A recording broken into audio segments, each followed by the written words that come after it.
Hello everyone, welcome back. I'm Emre. As you can see, I'm in a different kitchen today. Because of the New Year's Eve, I'm visiting my parents.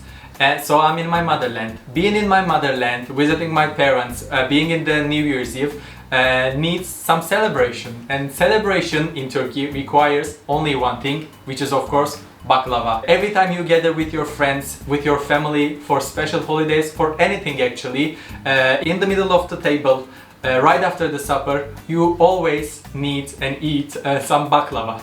As you probably know too, baklava is one of the most special and most famous Turkish dishes all around the world. Well, I'm calling it Turkish, but I know in so many different cultures, in so many different cuisines, baklava is cooked, especially Arabs, Greeks, Farsis, Caucasians, Armenians, they all cook baklava, but we live in a similar geography, so it's quite normal. And this means that there are so many different recipes for baklava. Even only in Turkey, as far as I know, there are over 100 recipes for it. And today I'm gonna try to show you my favorite of them, which is called in Turkish sütlü Nuriye. Well, Nuriye is a female name and sütlü means with milk. Obviously, I am going to prepare a syrup with milk and I am going to pour it over the extremely crunchy baklava. So when you eat that crunchy part, your mouth is going to be filled with sugary, milky syrup, and I think you are going to like it. So if you are ready, if you are curious about it, let's go see how to make it. So the first thing to do, even though making baklava is quite easy actually if you are not rolling out the dough on your own, but it's got some preparations. What I'm going to do first is to prepare the syrup of the baklava. For that, I am going to add 2.5 cups of milk, full fat milk, into a pot like this. Only 1 cup of water. Well, you can make all of it only milk, but then it's going to be a little too heavy. For me, it's always the best way to mix water and milk together. And 2.5 cups of granulated sugar. Well, I know it seems too much, but I'm sorry, this is a dessert, so it doesn't have to be healthy for me, so it's alright. What I'm going to do is just to give it a mix until I melt down the sugar inside it. Then I'm going to bring it to boil and it's going to be ready. So the second thing I need to do before I actually start making baklava is to clarify some butter. Well, it's a little more than some because it's 200 grams. I know it's too much now, but this is a traditional recipe. This is the traditional measurements. Because in the past people, you know, especially in Turkey, a lot of people used to do agriculture to earn their life. So they used to, they needed to keep themselves fat and not to get hungry easily. This is why they used to eat a lot of fat. So what does clarifying butter or clarified butter means is that to get the actual fat part of the butter, getting rid of all the foam and the milk part of it. What did I do for it? I melted the butter and now I see that all the foam is on the surface of the butter right now. So I am going to skim it off.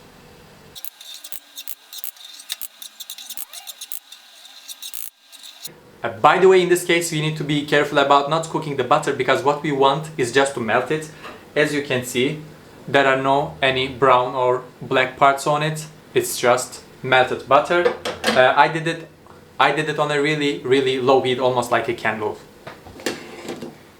As you can see, the syrup started to boil. It means that it's ready.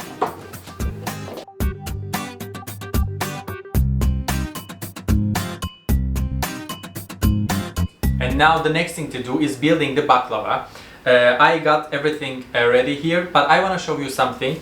What you see here wrapped in this cloth is the baklava sheets. As you can see, I put them in a cling film and then in a wet clean kitchen towel. I and you need to keep it like this because rolling it out, they are using starch to roll them out. This makes them extremely thin. This even maybe the thinnest thing in the world, seriously. So when you keep them out anywhere, it doesn't matter what the temperature is, they are going to dry super quickly. This is why we need to keep them wrapped like this. So keep that in mind. I'm just going to open the baklava sheets By the way, I call it baklava sheet. It is actually Turkish phyllo dough, special for baklava. I know that all around the world, especially in big cities, there are Turkish markets. So you can easily find the phyllo dough for baklava in those markets. And I know that they are also available in Arabic markets, in Armenian markets, in Greek markets. So almost all the cultures who cooks baklava. Traditionally for baklava, you use 40 layers. But for now, for the modern world, it's a bit too thick. So I am going to use only 35 layers. And what I'm going to do is to, oh, I'm sorry, I forgot something. What I'm going to do is to put only half a tablespoon of clarified butter on the bottom of the tray, and I am going to brush it all over the sides. Can you see how thin it is? Extremely thin. This is for the bigger trays, but I'm using a smaller one because I wanna make a smaller portion.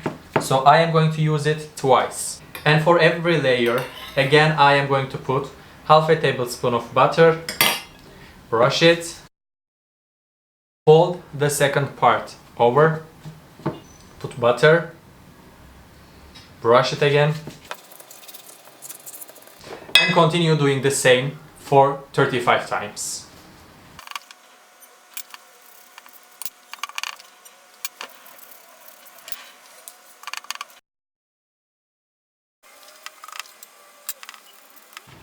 I put the first 10 phyllo doughs, so because we are folding it over, this is the 20th layer, and it means that it is time to add the hazelnuts. Just a second.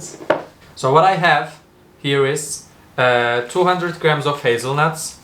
I crunched them in a food processor, but I didn't crunch them into a dust, but it has some bigger parts. It's always good to feel it a little when you eat it, so it's not like a dust. And I am going to put hazelnut all over it. The more, the better. When I see that I cannot see any part of the phyllo dough, I can continue with the other layers. As you can see, I didn't use all the hazelnuts. I crunched because I think this is enough. So let's say that I used 150 grams of it, not 200 grams, sorry. I am going to cover the hazelnuts, which means that I am going to continue doing the same thing for 15 times more.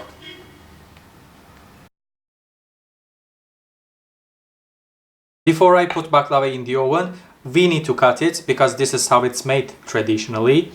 Yeah, like this. But you can cut it into any way you like. Oh, I'm shaking the camera, I'm so sorry. But we need to shake the tray a little with the knife to be able to cut the hazelnuts as well. So shaking, also holding the phyllo doughs with the fingers so they're not going to get around. And now from the other part.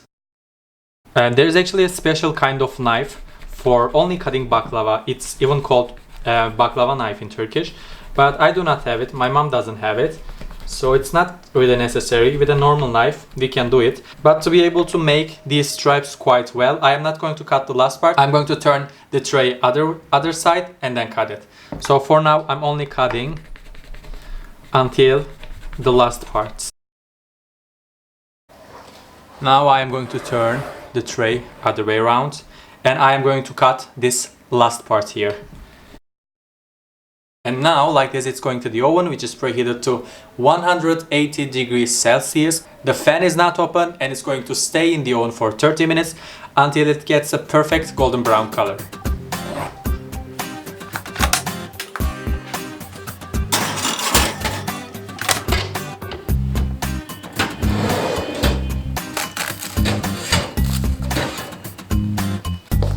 So it has been 15 minutes now. It's cooled down. And what we have here also, the cool syrup. So the baklava should be cool, the syrup should be cool, and I can pour it now.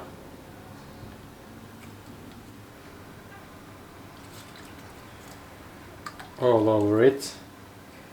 When you first pour the syrup, it might look too much to you, but do not worry. Baklava is going to absorb all of it.